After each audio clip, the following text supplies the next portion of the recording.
What's the current state of esports? Would you say we had Faze, kind of a double part question. We had Faze Rain on, and he was kind of saying the people at Call of Duty, he didn't really have a lot of positive things to say about the evolution of the game. I understand. So if the current state of esports, if you were talking to a kid on the best thing to get into right now, where's the most potential? What Still, everything is good. The business of it is what's bad.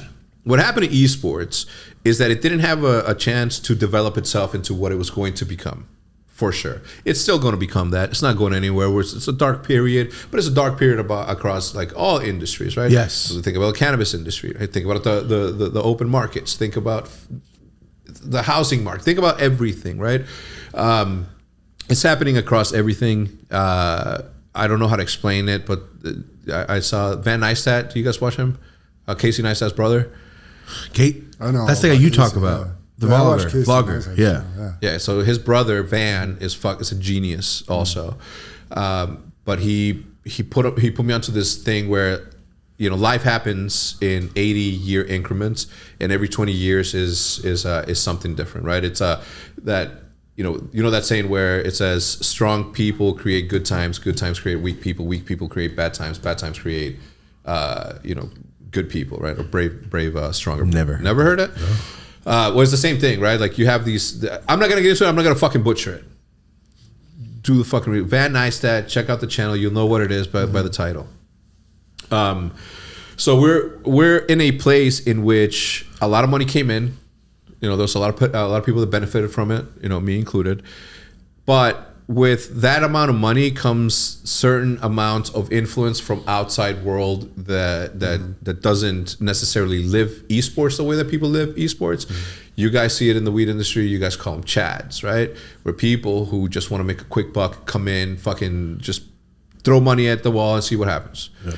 Well, same thing happened in esports. Not across all of it, but there were certain instances in which dumb money was thrown after dumb money, no research done on esports teams on which and what, and they just thought because you can create anyway, long story short, that's happening right now. We're seeing the tail end of that period right now, where money came in a time where esports didn't need it, right? And teams started to get investment so that they could pay more to the players, which is a good thing, pay the players, that this is built on the players. But at the same time, it wasn't time for those players to get that raise. It wasn't time for that. So what you're seeing now is what happened to Rain, right? They got fucking duped by some fucking pussy. I met him once, and I met him a couple times, but he was trying to get OpTic to be the same thing the Faze was being in this fucking Kubrick. And if there's a company out there that's named this, and it sounds like that, I apologize. But there was something like that. It was this idea where people, anyway, so fucking, they tried to get me to join, that dude tried to get me to join into that thing. And I said, no, just something fishy about him. And at the time, me, Tommy, and me, Banks, we weren't not on speaking terms. So we just weren't talking as much as we did when we were both coming up. So I didn't feel if I tell him, I was like, yo, watch out for this dude. I don't fucking know, right? I'll be talking shit. So anyway, long story short, they got fucked a little bit, man. And it's an unfortunate thing. I feel for them, and esports is suffering across all of it, unless you have a brand like mine, a brand like Faze. If Faze wouldn't have taken, those if they wouldn't get fucked, they would have been fine. They would have been able to operate on their own because they didn't spend more than what they were making ever. And every person in that team was making their own money, and at the same time, pooling money into something to help other creators come up, right? A really good strategy, organic strategy made by us, for us, and all that. But when you see eyeballs at the size that we're seeing, the size that you guys see, corporate people are just going to want to sponsor that. And why wouldn't they? And it's good. But it is when the external stuff that comes in, and some is good, some helps, is when that money comes in, a lot of people that aren't from here, that aren't on the front lines, have an opinion now. They pay their way into having an opinion for whatever reason, right? They're looking for an ROI in popularity, or maybe they're looking at an ROI in money, right? Both work for them, right? It's they have money, they're buying something. So although there have been really good investments, there's the ones that just don't pan out. And unfortunately, it happened to the biggest brand in esports, which was Faze Clan.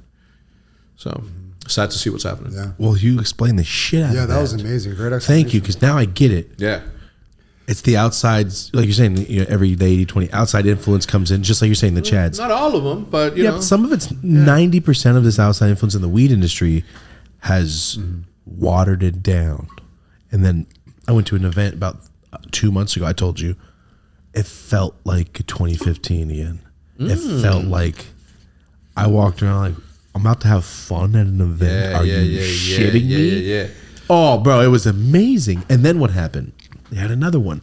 Same feeling. Then I saw like the Instagram. Instagram is where the weed community lived. I don't know if you knew that, but that's where it really started. Ironically. Yeah, that's where it really started. Yeah. And Instagram is shunned weed, which is okay, but that community is still there. Like it's still around. It's still going strong. The outside influence, the Chads, I don't hear as much anymore. I don't hear as many people getting fucked over, and all those big guys. Yeah.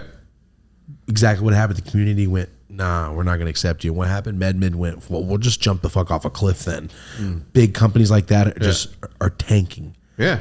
Because they came in like, no, we're going to dictate the culture. But you can't do that. You can't. You got to let it run wild, man. Period. You know, it's for me, it was either tequila or this, or a hot sauce with this. There's a million fucking hot sauces out there, really good ones. Tequila, I don't drink tequila. I smoke weed. So yeah, but yeah, same. To answer your question about what you would tell somebody, is the same thing. You can still be a creator and be successful. You can still be an esports player and be successful. Esports isn't not working because of. Let me rephrase this. Esports is working the way it should be working. It might not be working financially for those who have financial interest that didn't pan out according to their estimations, because they're trying to turn a 10-year-old into a 17-year-old like that. You got to let that thing develop. You got to let it have its legs. You got to let it gain its own strength to be what it is. And it's inevitable that it becomes a football or a soccer. The viewership is already there, and we've only been alive for 20 years tops. How old are the Cowboys, right? How old are they? Like 50 years, 75 years, right? Like give esports team 50 years before you call that shit a failure. Because just because millions of dollars came into this thing, billions of dollars came into this thing, and the money isn't returned to you in a short amount of time, doesn't mean that esports isn't working. Yeah. What that means is that the financial model behind it isn't working. Period. So esports is still good. You should still be passionate about it. You should still want to be in it if that's what you want to be involved. There's nothing wrong with esports. There's something wrong with the business industry of esports. Yeah, it's always like evolving. It's like the music industry. It's always changing and evolving. It's good now. Yeah. And things change and it's different. When did this, you said dark time, when did that start? 2015. Oh, really?